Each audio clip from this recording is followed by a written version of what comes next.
putting it together in another matter. Maybe have a black front and stuff, but for the moment, no. But the Me Mover has a modular build, right? Which means that it's easy to take it apart into 3 parts, 4 parts. So what we have been thinking to, for example, you can choose your own handlebar. So for example, if you want the regular one, you can have it.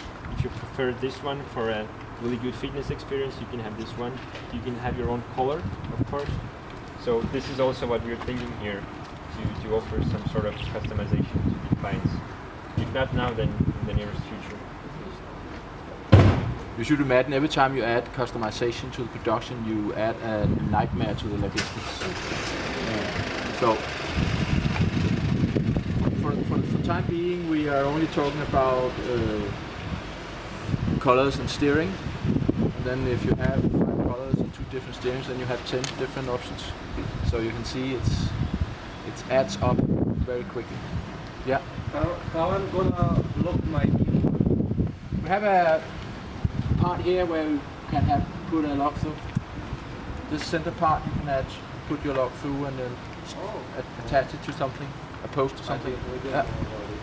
Because it's a big deal when you could not lock your wheel. If you go through, locking the wheels, then you can take the wheels off. But the rear wheels don't come off that easily, so you can also lock through the rear wheels. Insurance issues might arise at some point. I mean, if you are to insure your maneuver in Denmark, there might be some requirements in regards to how you should lock your maneuver in public spaces. Have you ever researched that? It's according to the Danish law about locking bicycles, you are not allowed to lock your bicycles to fixed post. So it's only the only thing you really can do according to the Danish law is to lock the wheels so you can't run it. You have to lift it. So that would be through the rear wheels, except doing like this. So you can't really make it run. But then you have to have an approved lock, and the approved lock has to be tested. They do that at the technical lock institute. We don't have approved locks here, but you can buy it in every store for bicycle stops. What is getting popular now as well is that kind of anti-theft systems, electronical. So there's right now on Kickstarter a campaign. They're raising money for it's a really nice small round attachment. You can add it here, and if someone starts pulling this when you have locked this system, it starts making a really awful sound. So there are different opportunities, right? Yeah. But then again, according to Danish law, this won't make any paying for your insurance. Can I stay here? We have an approved lock where the chassis number, we have a approved chassis number here, and we put on that paper you have when you bind the leg with your lock, and then you have to claim that you have locked your Me Mover accordingly to how the lock should be used. Is that number engraved on there, or can you just peel it off? It's engraved. It's special paint, so you can only you can take it off, but then you can also take it off with your bicycle. Someone could take a screwdriver, right? You can also always grind these things off. So let's say no one just if you lock the wheels, right? You can do that in a car. And someone as well. just picks it up and puts it in their van. Yeah, but you can do that with a car as well. You can also change the numbers in the car. They do that all around the world anyway. So. Yeah. This model can get folded quick. If you need to put it in the trunk of the car, so we had some trouble with the older prototype. Yeah. This one is also a bit too long. We're working on it right now. I don't think we're going to have that solution ready for Friday this week. But we want to have to take the front part off because the length of this one can be moved backwards, so the steering would be lying here, then the wheel would be here, so we have a total length around this one, around 90 centimeters, and it would fit in the trunk of most of the cars. Jonas is driving a Volvo, so he doesn't have an issue. For all our others, steadily, we have issues putting this. We have to really put down the seats to have it. But the Me Movers that you have, they don't have the quick folding handle, right? Can you show how this one works?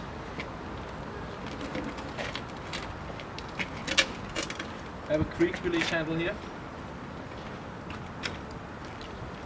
and then the positioning bolt, then it's folded. it's a bit easier than with the. But the length of this one is above a meter, and we would love to have it shorter. So it would be easier to fit it anywhere. Yeah. Are we able to put any lights?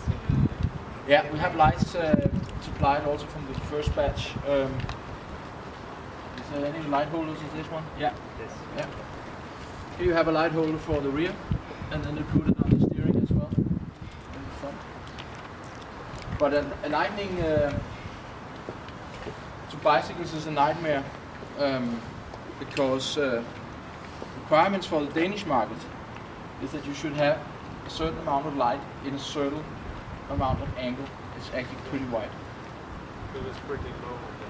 So the intensity of the light, according to a Danish approved front light, is very low, but it's wide angle. In Germany, it has to be very, very high intention of light, and it doesn't have this high demand of angle.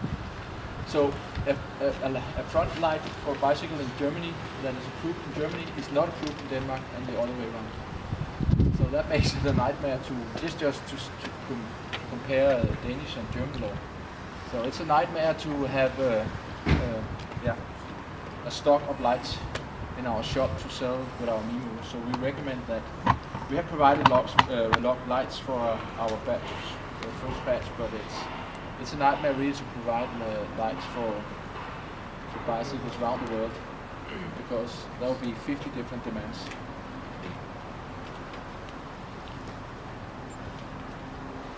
How long does it take to build one?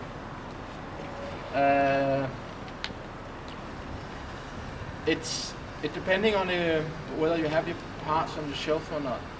We can put a full Mimo totally together if you have all the parts within one day. But if you talk about production lead time, then if I'm ordering today, then they'll be ready in China to ship in 3 months' time. Why is it so long? Because If you say you only need a day to make it, then no, it's assembly. It's assembly. It's about screwing the things apart. This part.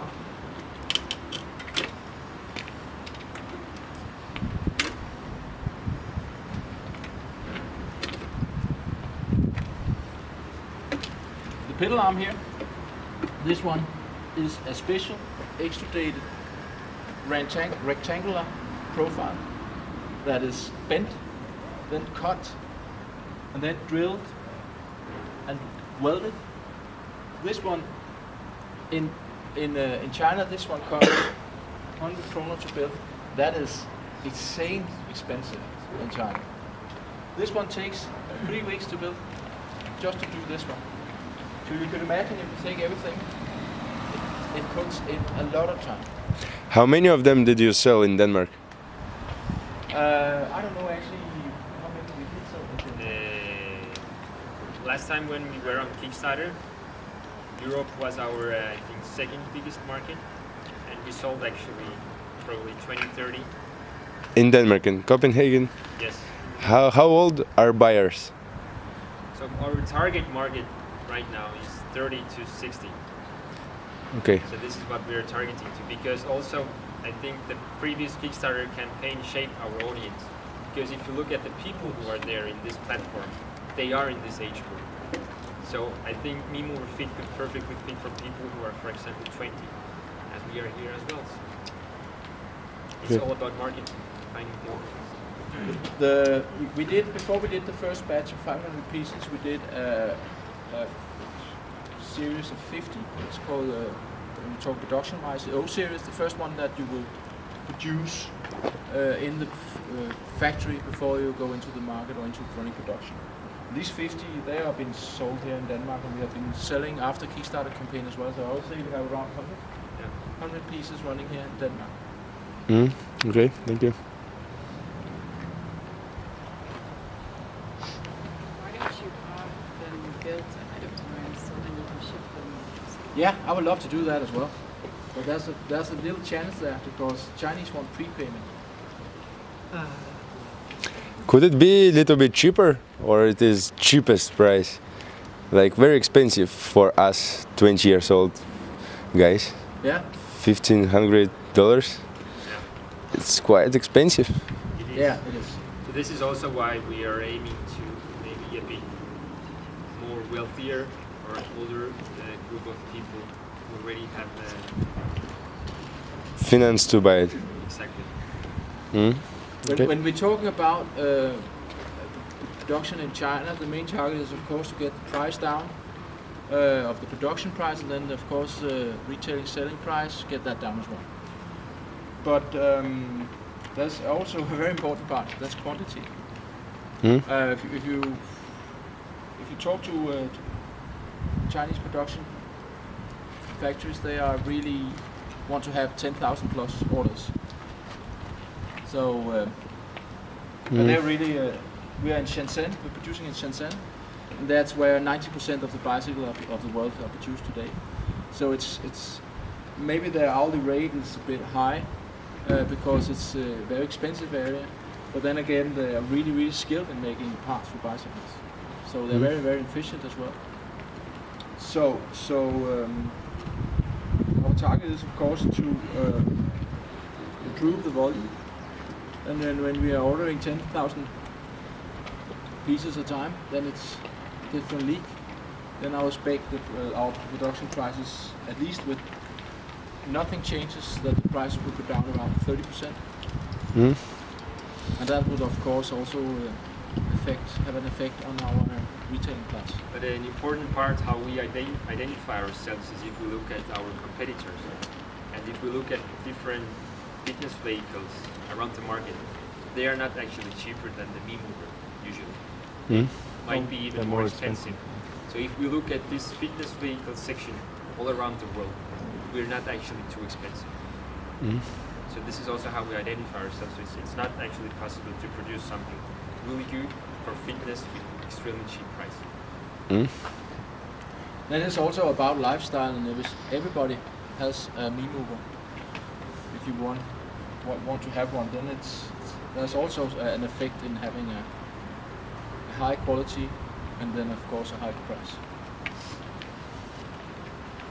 And this is how we market ourselves. It's a Danish, top quality, Scandinavian design. This is well known about its